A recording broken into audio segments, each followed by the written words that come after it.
Ada orang kata, kamu bagi-bagi sedekah ni pasal apa? Sedekah pahala, kamu dah banyak pahala ke? Sudah.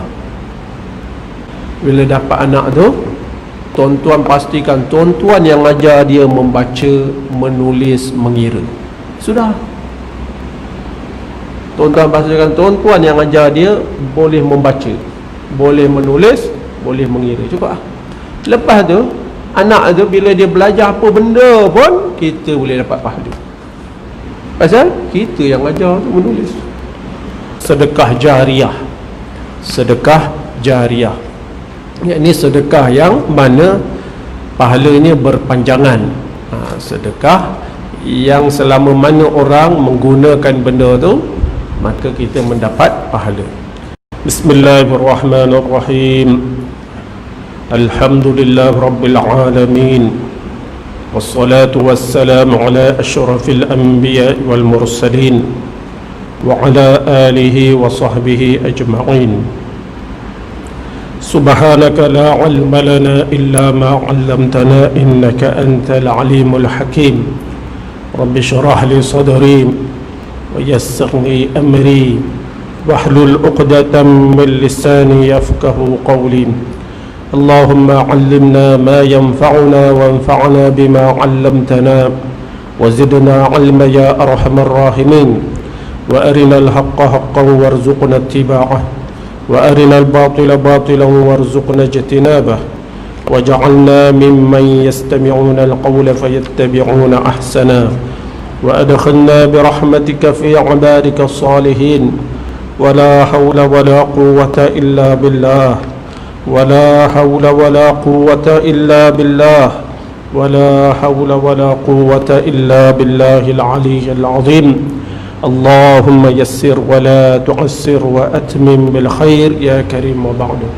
Alhamdulillah, pertama-tamanya kita merafakkan setinggi-tinggi kesyukuran kepada Allah Subhanahu wa taala kerana kita dipertemukan pada hari ini, walaupun hari ini giliran ustaz lain tak, kan?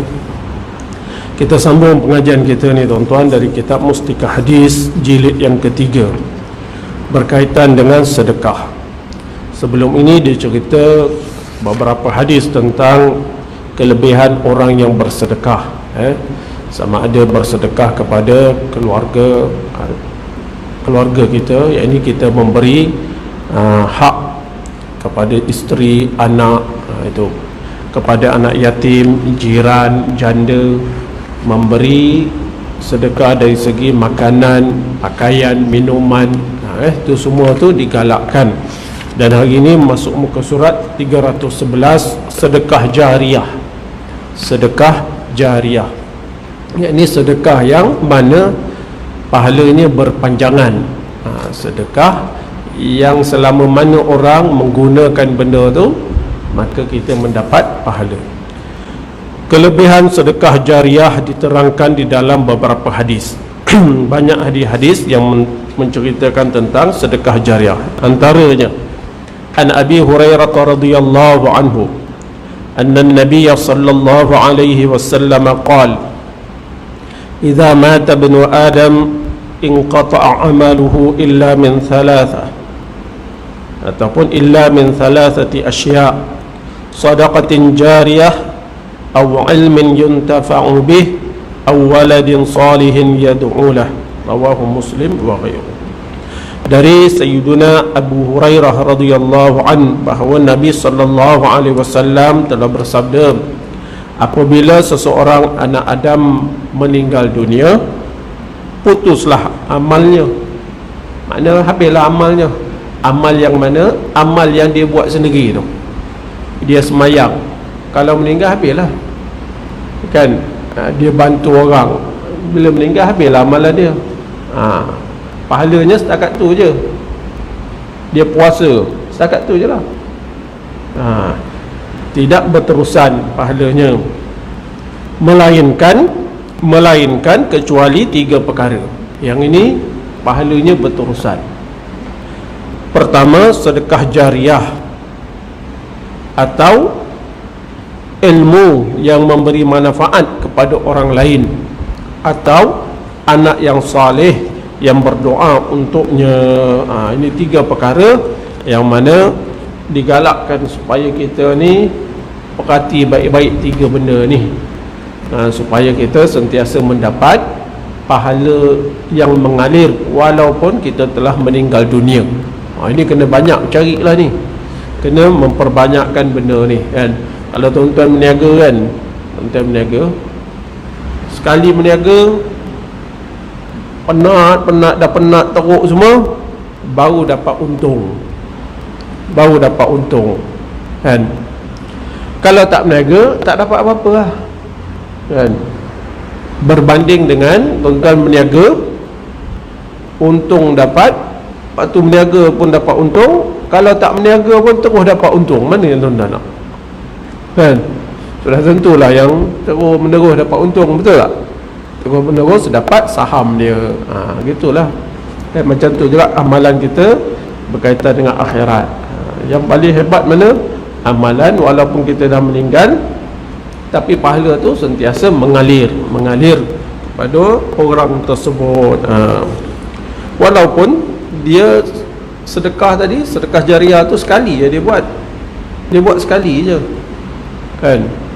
Dia mengajar orang sehingga orang mengambil manfaat daripada ilmunya, sekali tu je mengajar. Tapi orang ni ambil manfaat, lepas tu orang lain pula ambil manfaat. Yang kita buat sekali tapi pahalanya berterusan. Macam tu juga anak. Anak tu satu nikmat, tetapi nikmat yang paling hebat bila mana anak itu anak yang soleh. Sebab apa?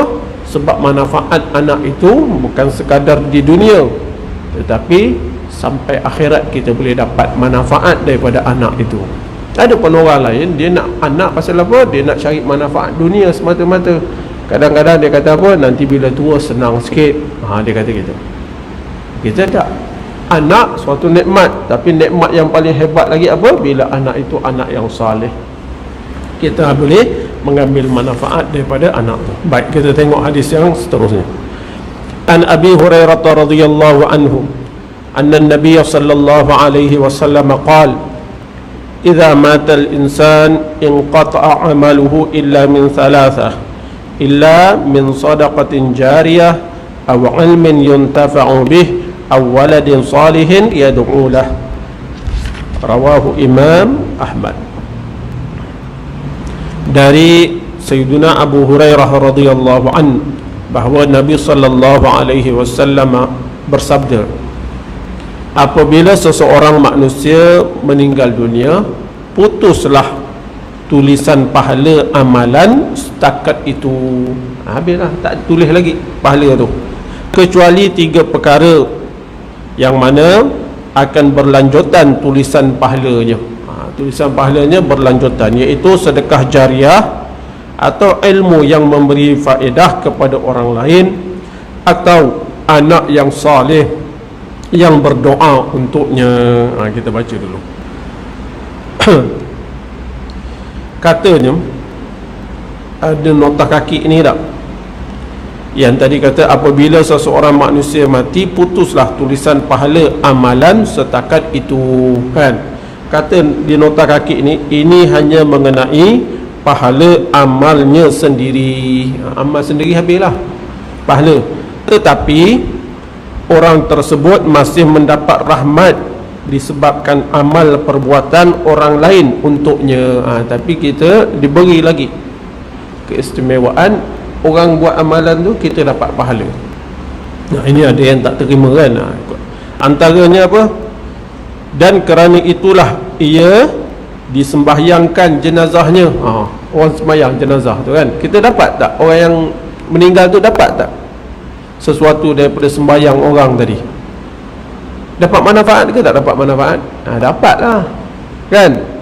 Orang doakan untuk dia kan, didoakan, orang doakan, dapat manfaat tak mayat tu? Dapat. Dibacakan Quran serta dihadiahkan kepadanya. Baca Quran lepas tu niat hadiah. Kalau baca Quran dia tak adalah. Macam doa lah, kita doa semoga orang ni dapat ni, dapat ni. Macam tu juga dia baca Quran, dia niatkan bagi jenazah tu. Boleh macam doa lah diberi sedekah untuknya. Ada orang beri sedekah, dia niatkan yang ini pahala untuk orang tersebut. Boleh ke? Boleh. Kita kalau buat macam tu, rugi ke kita?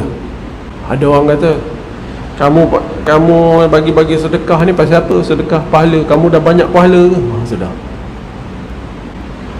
kan, kamu sedekah pahala ni kenapa?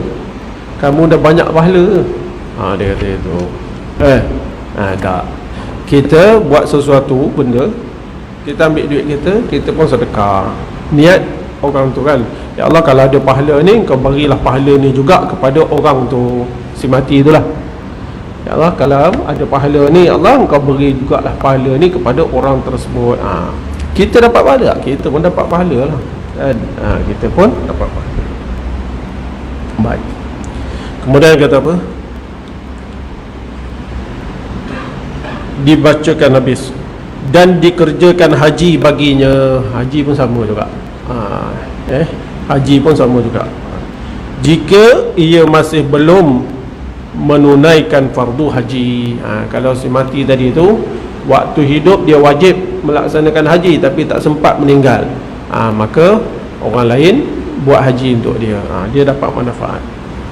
Baik. Sedekah jariah, kata kitab ni, sedekah jariah ialah harta benda yang diwakafkan kerana Allah Ta'ala. Kata dia, sedekah jariah ni apa maksud dia? Harta wakaf. Wakaf.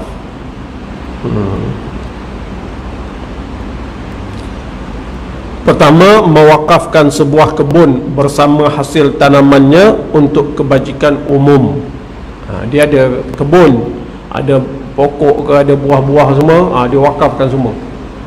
Atau mewakafkan sebidang tanah untuk menjadi tapak masjid, surau, rumah anak yatim, madrasah, sekolah dan sebagainya. Yang ni dia ada tanah, dia wakafkan. Yang ni selama mana orang ambil manfaat daripada tanah tersebut, maka selama itulah pahalanya. Ini benda-benda yang perlu dicari. Perlu dicari. Ini benda-benda mahal yang perlu dicari. Yang kedua, contoh sedekah jariah ni mendirikan atau berkhairat ala qadar untuk mendirikan masjid, surau, rumah anak yatim, madrasah, sekolah dan sebagainya. Sama ada dia membina sekolah ke, madrasah ke, surau ke, dibina, ataupun dia berkongsi dengan orang lain membina sesuatu bangunan yang digunakan untuk manfaat orang ramai. Yang itu pun dapat pahala yang berterusan. Ketiga, mendirikan rumah wakaf untuk kaum kerabat sahaja atau umum untuk orang-orang miskin yang memerlukan tempat berteduh, atau untuk disewakan dan hasilnya dikhairatkan untuk kebajikan umum. Dia ada rumah, dia bagi sewa, duit sewa tu digunakan untuk kebajikan orang lain. Yang itu pun wakaf juga. Lepas tu, tak silap saya, surau, bukan surau, bangunan Bank Islam kot yang kat KL tu kan, bangunan Bank Islam, yang tu tanah wakaf itu. Betul kan Mal? Bank Islam kat KL tu tanah wakaf seorang India Muslim. Tanah wakaf mahal kat situ tanah tu. Tapi orang ni ketika dia di KL ni, dia duduk kat Masjid India tu, dia sewa rumah kecil aja. Dia ada keluarga kat India, dia kaya, sewa rumah kecil tu je. Tapi harta-harta dia ni, antaranya tanah tu dia wakafkan. Sampai sekarang lah orang ambil manfaat. Pasal tu surau tu dia panggil surau, kat Bank Islam tu ada surau Bani Haji apa tak ada nama orang tu lah. Sampai sekarang orang ambil manfaat. Orangnya hidup biasa je, orang pun tak berapa kenal. Tapi dia ada jenis fikir tentang akhirat dia, padahal mahal tanah kat situ. Ini orang-orang yang memikirkan akhirat dia. Yang keempat, mendirikan rumah musafir khanah untuk persinggahan orang-orang musafir yang memerlukan.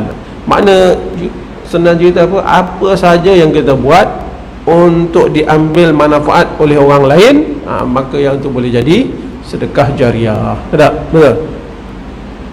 Dan lain-lain lagi yang termasuk di dalam amalan yang diredai Allah. Syaratnya itulah amalan yang diredai Allah, seperti mendirikan hospital dan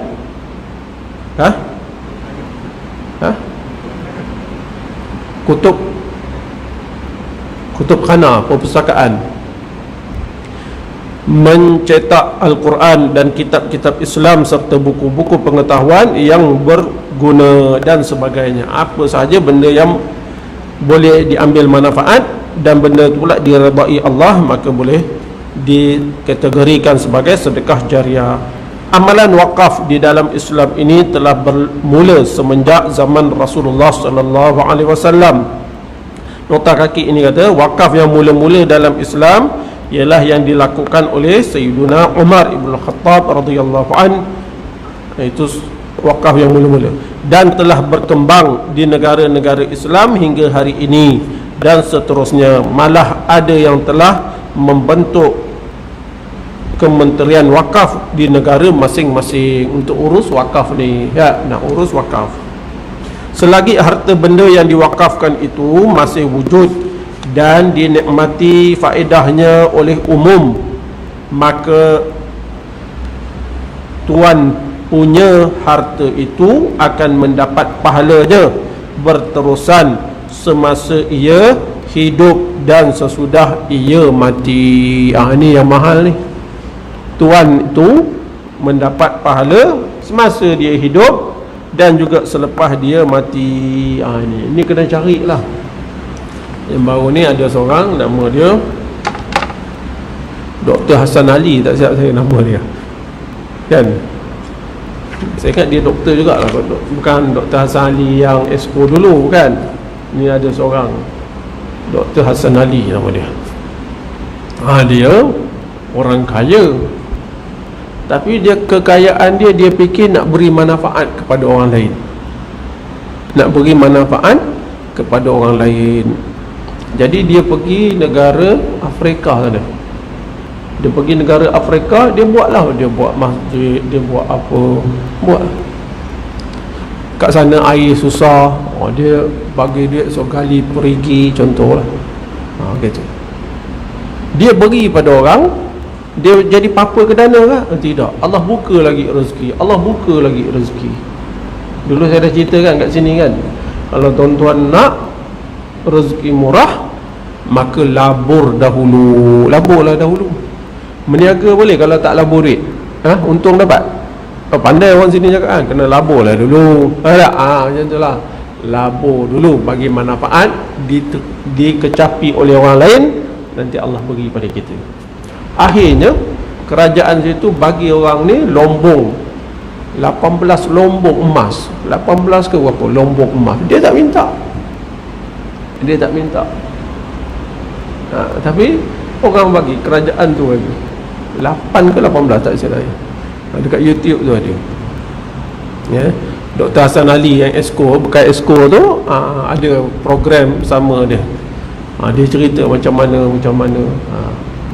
pasal dia buat kebajikan untuk orang lain. Orang yang buat kebajikan untuk orang lain ni memang hebat lah, tuan-tuan. Memang hebat, rezeki dia hebat. Itu tentang harta wakaf, sedekah jariah, asalkan orang ambil manfaat. Yang kedua, dalam hadis ni cerita pasal ilmu yuntafa'u bih, iaitu ilmu yang berguna atau yang bermanfaat kepada orang lain. Itulah ilmu yang baik lah, ilmu yang baik, membawa kebaikan, diguna oleh orang lain. Itu ilmu yang memberi manfaat. Yang tersebut di dalam hadis ini ialah ilmu yang berhubung dengan agama Islam secara khusus, dan juga yang berhubung dengan kemajuan di dunia secara umum. Asalkan suatu ilmu itu memberi manfaat, boleh dapat. Tapi niatlah semua, sama ada melalui syarahannya kepada murid-muridnya dan orang ramai, atau melalui kitab-kitab dan buku-buku karangannya. Pasal tu ramai ustaz-ustaz, kan, dia menulis buku.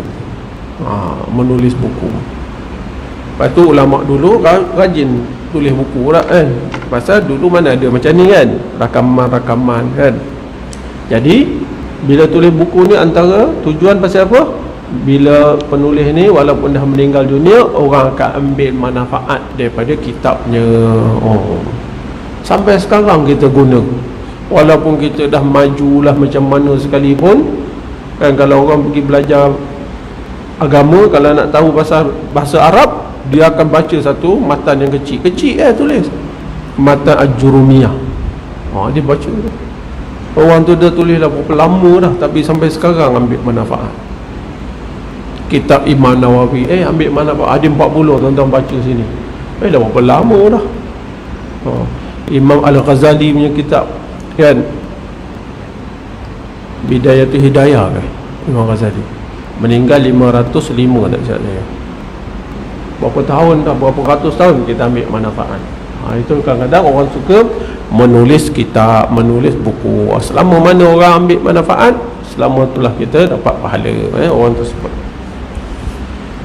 Itu pasal tu tuan-tuan, bila belajar ni, bila mengajar ni tuan-tuan, biar kita mengajar ni kita ada niat nak dapat pahala ni, nak pahala berterusan. Pasal tu saya beritahu orang, tuan-tuan ambil peluang mengajar budak kecil. Kita tengok budak kecil, alah ini bukan level saya ni nak mengajar. Saya level mengajar ustaz-ustaz boleh jangan. Ajar. Pasal tu tuan-tuan kalau ada anak, memang semua dah ada anak tapi dah besar kan, kalau nak kahwin seorang lain tu. Bila dapat anak tu, tuan-tuan pastikan tuan-tuan yang ajar dia membaca, menulis, mengira. Sudah. Tuan-tuan pastikan tuan-tuan yang ajar dia boleh membaca, boleh menulis, boleh mengira. Cukup. Lepas tu anak tu bila dia belajar apa benda pun, kita boleh dapat pahala. Pasal kita yang ajar tu menulis. Dia belajar tinggi macam mana sekalipun, asas tu daripada kita dapat pahala. Itu anak saya tak bagi orang lain mengajar. Tak ada orang lain mengajar. Semua saya mengajar. Saya dengan isteri. Yang itu dia pergi mana sekalipun, kita dapat pahala. Lepas tu guru-guru ni yang sekolah rendah tadika ni patut bangga kalau dia tahu benda ni. Kadang-kadang kita tengok guru tadika lah, kita pandang leki. Kalau betul niat dia, saya nak mengajar ni supaya dia reti membaca, reti menulis, reti kenal huruf ini, daripada saya, mudah-mudahan lepas ni saya dapat ganjaran pahala berpanjangan. Selama mana budak ni membaca, selama tu saya dapat pahala. Betul tak? Betul. Kena fikir macam tu lah. Kan kena otak businessman. Businessman macam ni lah betul. Kan? Tapi kita pandang leke budak-budak. Lepas tu saya kalau ada budak datang mengajar, belajar Quran, mula-mula memang saya mengajar dulu. Dah dia dapat, saya malas dah. Tak apa orang lain mengajar, anak-anak saya mengajar. Pasal yang penting asas tu saya nak. Pasal mahal. Pasal benda tu dia memberi manfaat kepada kita. Tapi kat sini kita jarang nak mengajar. Itu saya masa ketika di Syria, ada seorang imam ni dah lah isteri 3. Isteri 3 tapi pendiam. Yang kahwin banyak ni jenis pendiam. Dia imam, guru yang mengajar tu orang kampung tu, guru dia duduk kat kampung tu. Satu hari imam ni jemput lah, kata anak dia nak kahwin, jemput ustaz ni guru dia dekat sekolah. Guru ni memang duduk kampung tu. Bila pergi majlis tu, barulah pengacara tu cakap, imam kita ni 3 orang isteri. Terkejut guru tu, kamu 3 orang isteri? 3. Terkejut, padahal kampung tu orang tak tahu. Jadi imam ni dia rajin sangat mengajar budak-budak, sehingga kan anak saya ni pun dia suruh datang, dia suruh hantar. Dia kata, hantarlah anak kamu ni kat rumah saya, hantar anak kamu kat rumah saya. Saya pun kata, ayah hantar dah, nak sangat. Saya pun tanya dia, kenapa kamu beria-ria sangat nak mengajar budak-budak ni? Kan? Mengajar kat rumah dia, tempat dia tidur kat situ. Dia kata, saya suka mengajar budak-budak ni supaya dia boleh baca melalui saya. Kalau dia boleh baca melalui saya, lepas ni pahala saya akan berterusan. Kata. Tak? Dia kata pandai betul. Pandai. Kata tuan-tuan, ambil peluang ni. Kita nak buat apa tuan-tuan? Ini yang paling senang. Mengajar anak tu senanglah tak? Yang lain ni kena keluar harta. Satu lagi anak yang soleh didik. Ini carilah peluang tuan-tuan. Kita mengajar seseorang yang mana benda ilmu tu dia boleh ambil manfaat. Kalau kita nak mengajar ceramah-ceramah syarahan ni, bukan semua orang, kan? Bukan semua orang boleh. Tapi rahmat Allah itu luas. Bukan semua orang boleh bercakap, tapi ada orang rakam. Orang yang rakam ni orang lain dengar, dapat pahala ke tidak? Takut nak jawab. Dapat pahala ke tidak? Dapat. Pasal niat dia nak rakam ni supaya orang yang tak datang ni boleh ambil manfaat ilmu. Nizam buat apa? Buat jadual, ajak orang apa, macam-macam kempen dah Nizam tu. Macam-macam kempen. Ustaz tunggu kamu lah, tak macam-macam. Kan?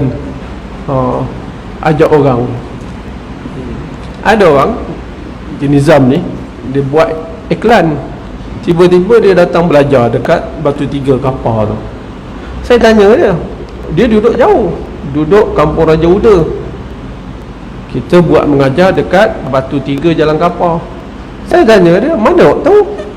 Dia kata, saya tengok dekat Facebook. Siapa punya kerja? Nizam. Boleh dapat pahala? Boleh. Kalau kita boleh mengajar, kita mengajar. Kalau kita tak boleh mengajar, kita beri sumbangan supaya orang lain boleh dapat manfaat daripada ilmu yang ustaz tu mengajar. Kita pun dapat saham. Kita pun dapat saham. Alhamdulillah. Selagi ilmu yang diajarkannya atau kitab-kitab dan buku-buku karangannya masih diwujud dan dinikmati faedahnya oleh umum, maka ia, yakni orang tersebut, akan mendapat pahalanya berterusan semasa ia hidup dan sesudah ia mati. Baik, yang ketiga, anak yang saleh yang berdoa untuknya. Anak ni anak, kelebihan anak yang saleh. Doa anak kepada kedua ibu bapanya, sama ada anak itu orang yang saleh atau sebaliknya, adalah baik dan berguna. Ini anak ni, doa anak kepada ibu bapa, sama ada anak tu orang yang saleh ataupun sebaliknya. Anak ni doakan untuk ibu bapanya, ada dapat manfaat? Dapat manfaat doa ni. Tetapi doa anak yang saleh lebih diharap tentang makbulnya. Doa ni insya-Allah semua orang terima, Allah terima, kan? Tapi orang yang anak yang saleh ni lebih lagi lah. Sebab itulah Rasulullah sallallahu alaihi wasallam menarik perhatian tentang kelebihan anak yang saleh di dalam hadis ini, supaya ibu bapa mendidik anak masing-masing dengan sebaik-baiknya hingga anak itu menjadi orang yang berjaya di dunia dan berjaya di akhirat. Alangkah untung kalau anak ini ingat kepada ibu bapanya, kan? Tapi biasa nak doa tu waktu bila? Semayang lah tak? Kan? Ada juga orang doa waktu tak semayang pun dia doa juga, tapi payah-payah lah sikit tu lah. Tapi biasanya lepas semayang. Yang semayang pun kadang-kadang lupa nak doa, tak? Kalau anak tu tak semayang, lagilah parah, lagilah kesian ibu bapa. Sedangkan ibu bapa tu lah bersusah payah mendidik anak ni.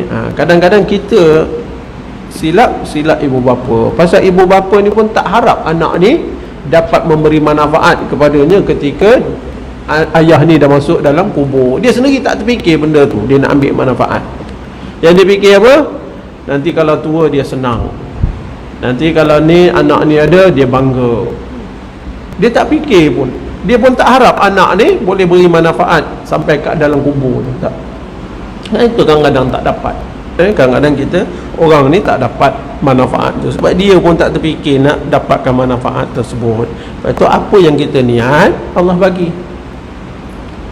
Apa yang kita niat, Allah bagi. Kita nak niat, kita nak anak untuk apa? Niat nak dunia, Allah bagi. Manfaat dunia lah dapat. Kalau kita nak supaya boleh dapat manfaat dunia akhirat, Allah bagilah manfaat dunia akhirat. Kita niat supaya dengan anak ni Allah kau tambah segala pahala amalan kita, bagi makan, jaga, tengok dia ni semua boleh pahala. Ilmu kita beri supaya kita semua dapat pahala yang berterusan itu.